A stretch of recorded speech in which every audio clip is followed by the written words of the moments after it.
where you were also an award-winning journalist, done all kinds of reporting critical of the government there as well, and then you get fired. But it's worse than that, isn't it? Because they didn't just fire you. What else did they do? On February 13th, when I was told on a Zoom call that my employment was terminated, I was locked out of my emails and I was locked out of the office. CBS News seized hundreds of pages of my reporting files, including confidential source information. And that's not normal, is it?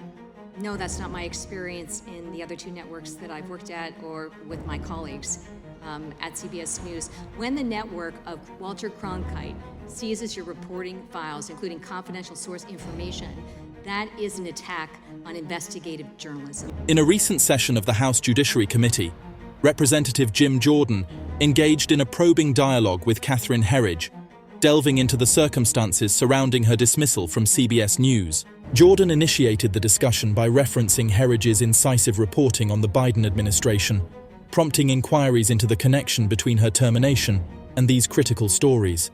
Herridge, acknowledging the nature of her reporting, confirmed the correlation. As the conversation progressed, Jordan emphasized Herridge's illustrious career, spanning 4.5 years at CBS and characterized by numerous prestigious accolades, including Emmy Awards. They discussed her abrupt termination and the caesura of her files, which Herridge described as unprecedented. Congressman Kennedy echoed concerns about the chilling effect on journalism. Ms. Herridge, you wrote stories critical of the Biden administration. Is that true? That's fair. I mean, you wrote a number of things about the laptop issue, about Hunter Biden, all kinds of things. You wrote critical of the Biden family, the Biden business operation, the Biden brand, and all that stuff. Congressman, I reported out the facts of the story. You sure did. You sure did. You reported the facts. And then CBS fired you. Is that right? My position was terminated. Yeah, and you're an award-winning journalist. How long did you work at CBS? I worked at CBS News for 4.5 years. During that period, we won major awards. I was part of an Emmy-winning team. I was nominated for investigative Emmys.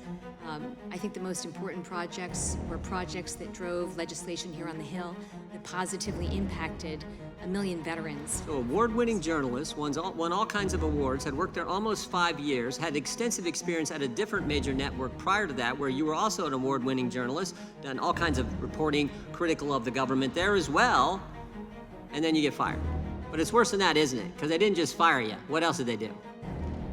On February 13th, when I was told on a Zoom call that my employment was terminated. It seems to me there's a pattern developing here. You're critical of the government in Ms. Atkinson's situation, and shazam, they start doing all kinds of strange things to your phone line, to your computer. You're critical of the government at a major news organization, and you're an award-winning journalist. You've been there 5 years, you get fired. But it's not just that you got fired. In fact, we can maybe there's nothing to that.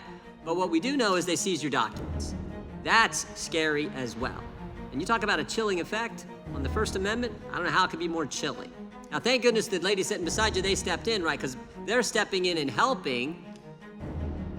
Them stepping in help you get because you got your files back finally, didn't you? I did get the files back. If I didn't have the support of SAG-AFTRA really publicly standing up for journalism, I don't believe that I would have received the files and they would have been returned. And I just want to be clear, Congressman, wherever you work, if this happened to you, it's an attack on free press, it's an attack on the First Amendment. It makes it more challenging for reporters to work in the future. That disrupts the free flow of information to the public.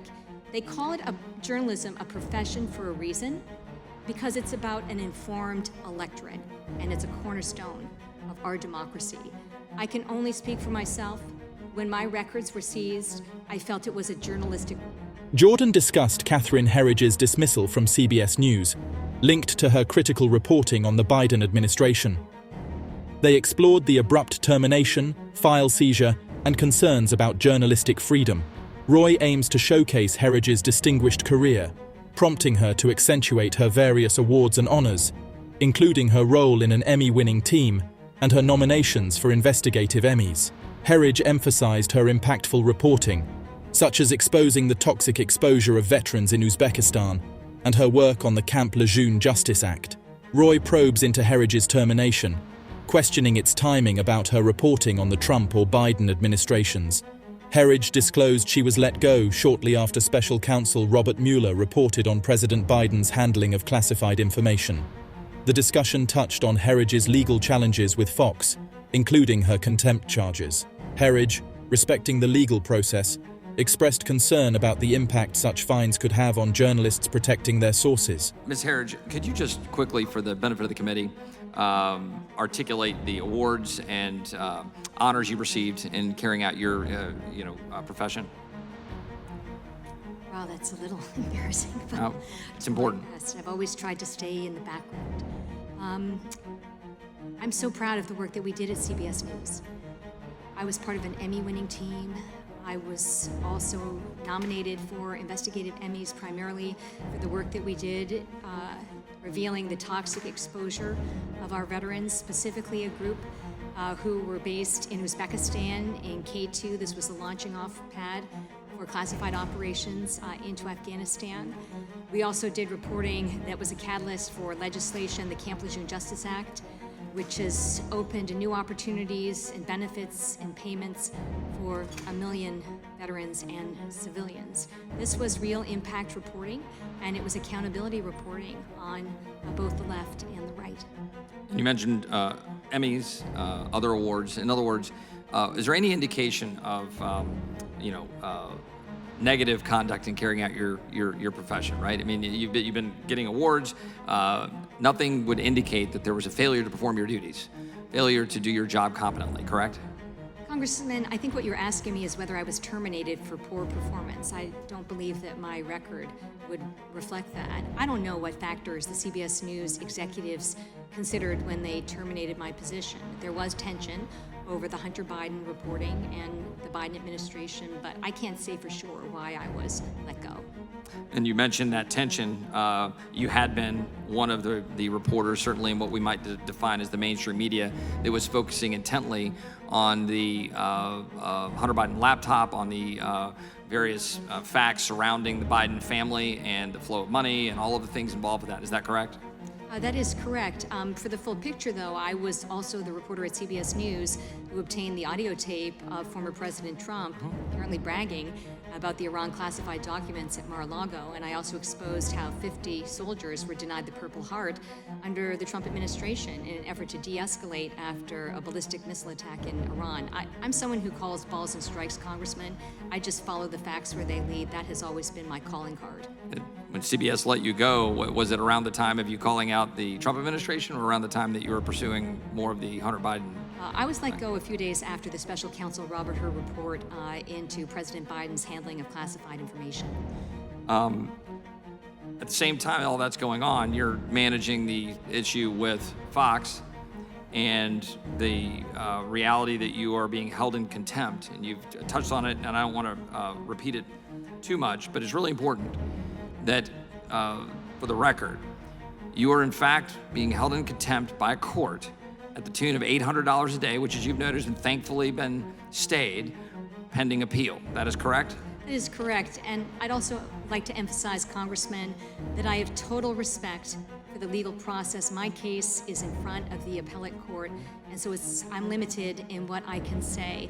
I reject characterizations that the court is being heavy-handed. It's well within their discretion to levy these fines.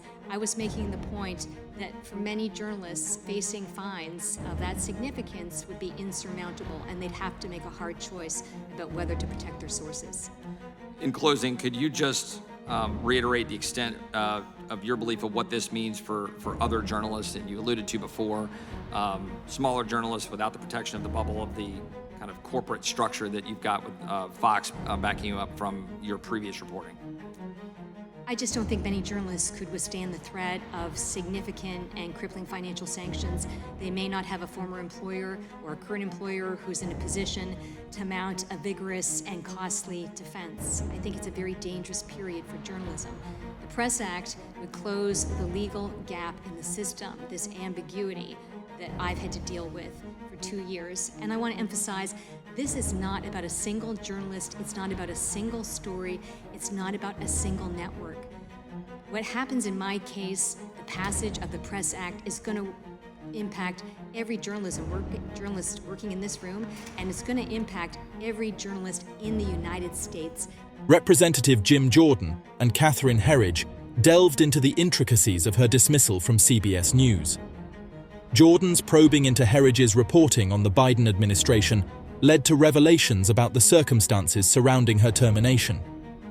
Herridge's illustrious career and impactful reporting, highlighted by Jordan, underscored the gravity of her dismissal. The discussion shifted to Herridge's abrupt termination and the subsequent retrieval of her files, a process fraught with challenges and legal battles. Throughout the dialogue, Herridge's commitment to journalistic integrity and press freedom shone, culminating in a call for legislative action to safeguard journalists and their sources. Roy prompted Herridge to discuss the wider impact of her case, noting the risks to journalists without corporate support. He advocated for legislation like the Press Act to protect press freedom. Herridge's experience highlights broader challenges, emphasizing the need to protect press freedom for democracy's sake.